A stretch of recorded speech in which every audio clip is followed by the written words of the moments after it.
It is clearly politically motivated.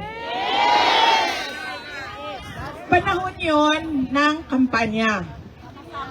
Panahon yon na nagsisimula si Pangulong Duterte lumabas para mangampanya sa kanyang kandidato ng PDP.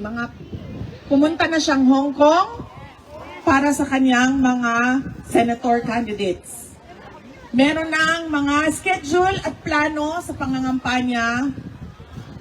At dahil meron tayong insecure na administration na ang gusto gawin ay magturo ng ibang tao sa kawalan at kamalian nila, ay hinila nila si Pangulong Duterte para hindi siya makakampanya para sa kanyang mga kandidato.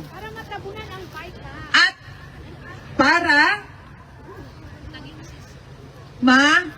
para tanggalon si Inday Sara. Ambot bitaw, ngano?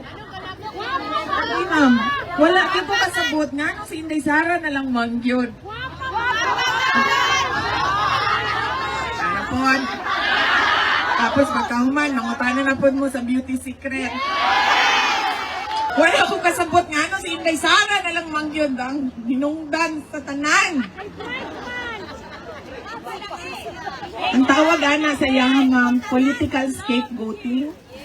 Kanang magsigikag tudlo, kaning tawhanan ni, para malimtan. Tama ka ma'am, para malimtan ang problema sa budget, para malimtan ang blanco sa budget, para malimtan ang mga kinahanglan nila buhaton, pero wa nila ginabuhat.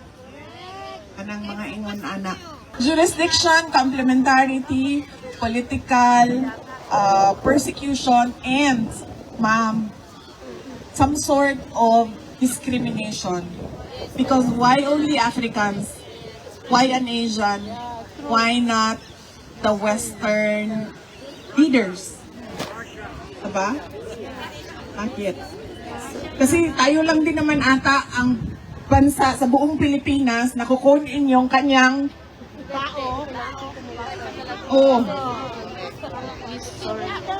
ang tanga.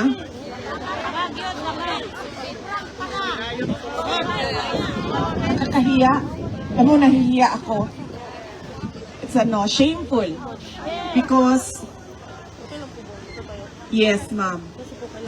It's shameful because the world was watching and then they were completely taken aback that there is a government who will deliver its citizen to a foreign jurisdiction to be jailed in another country when all of them are getting back